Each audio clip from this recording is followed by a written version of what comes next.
गई काव्य कला को सुनकर के हर्षित हो जाते हैं, ऐसे श्रेष्ठ पुरुष दुनिया में कम पाए जाते हैं। जैसे रफ्ता रफ्ता धीरे धीरे शने शने, बात बहुत गंभीरता की थी। वो गजल तुमने पूरी करी नहीं क्योंकि तुम ही रफ्ता रफ्ता हो गए।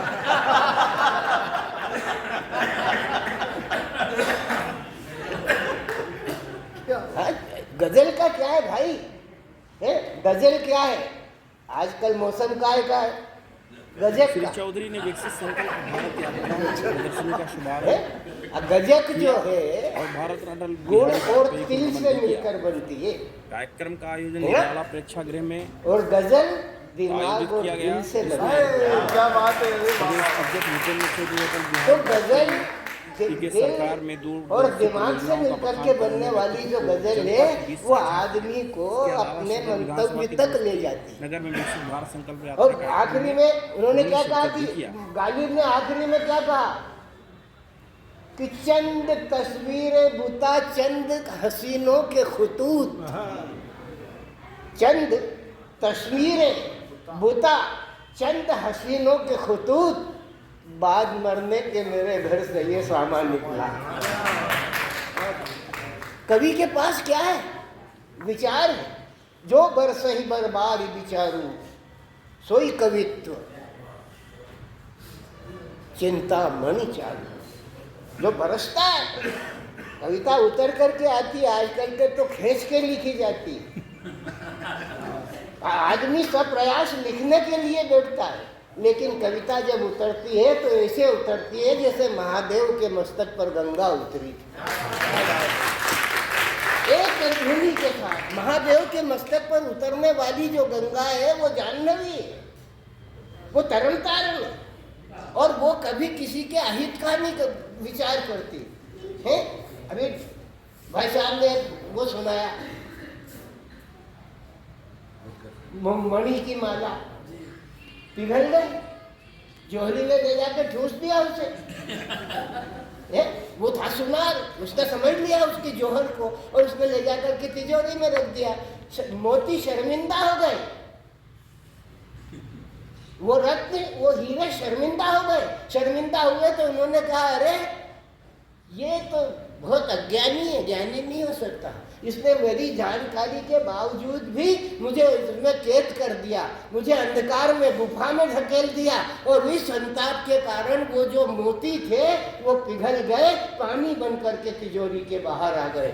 जब जौहरी ने अपने ग्राहक के सामने उन्हें बेचने के लिए उस माला को खोला तो देखा कि वो मर गए, तो उसने अपना सिर पीट लिया और वो बोला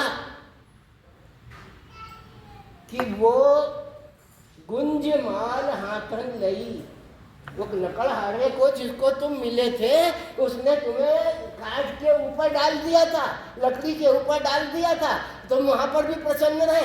उसने अपने गले में गुंज की माला पहन रखी थी, हीरो की माला धारण नहीं करी, अपनी लकड़ी के ऊपर फेंक दिया। और जब मैंने तुम्हारी कदर करते हुए तुम्हारी कीमत दे करके, तुम्हारी अल्प कीमत दे करके उसे धोखे में करके उसे अपने पास ले आया और तुम्हें तिजोरी में रखा तो तुम मर गए। तुम कवि हो,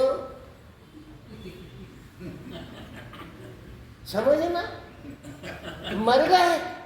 बोले हाँ मर गए, क्योंकि वो अजान, वो लकड़ी काटने वाला था, वो अक्षर विज्ञान को नहीं जानता, वर्णानाम अर्थ संज्ञानाम रसानाम छंदसामपि मंगलानाम च कर्तारौ वंदे वाणी विनायक की परिभाषा को नहीं जानता था, वो प्रेम की परिभाषा को नहीं समझता था, वो अज्ञान था, लकड़हारा था, उसने तुम्हें फेंक दिया। वो अजान जाने नहीं, तो इसका कौन प्रमाण?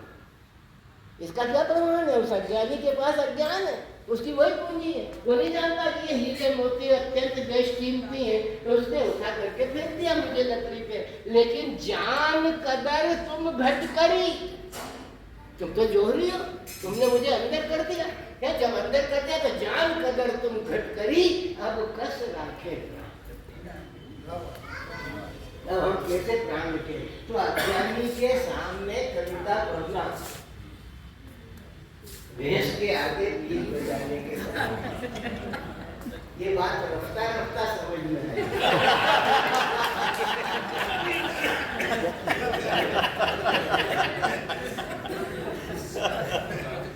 अरे आप सब व्यक्ति यहाँ आकर इकट्ठा हुए, एक कागज दूसरे मैं छंद विधान का चलता फिरता इंसाइक्लोपीडिया मानता हूँ।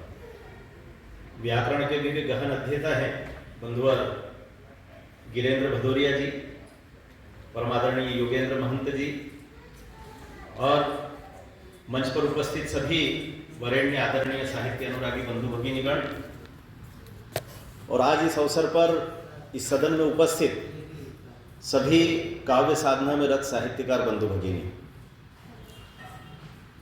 प्रेमानंद जी ने पिछले दिनों जब संकेत किया था कि इस प्रकार का एक आयोजन यहाँ पर संपन्न होना है और उसमें कुछ पुस्तकों का विमोचन, पूरे दिन साहित्य के अनेक महत्वपूर्ण विषयों पर विमर्श और साथ ही काव्य पाठ, ऐसे लगभग साहित्य के उन सभी आयामों को छूने का प्रयास प्रेमानंद जी ने इस कार्यक्रम में करने का किया, जिनको लेकर के हम सब के मन में थोड़ा सा उत्साह भी रहता है, जिज्ञासा भी रहती है और हम सब लालायित होते हैं साहित्य क्षेत्र के लोग कि इस तरह के आयोजनों में सहभागी बन सके।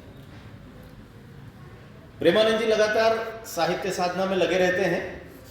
मैंने बहुत लंबे समय से उनको लगातार एक धुन के साथ साहित्य की सेवा करते देखा है। सामान्यतया हम सब लोगों ने देखा है कि लंबे समय से साहित्य के सृजन में कुछ विषय साहित्यकारों को बड़े लुभाते हैं और ये क्रम कोई आज से चल रहा है ऐसा नहीं है, जिसको हम कहते हैं कि समाज का वंचित वर्ग। ये वंचित वर्ग दो प्रकार का होता है। मैं अभी पहले प्रकार की बातचीत नहीं कर रहा जिसको जातिगत आधार पर लोग कहते हैं, मैं उसकी चर्चा नहीं कर रहा। तो भारतीय समाज में अर्थ के आधार पर भी होता है और उस वंचित वर्ग में हम सब आते हैं। मैं भी आता हूं, प्रेमानंद जी भी आते हैं और आप सब भी आते हैं, क्योंकि हम सब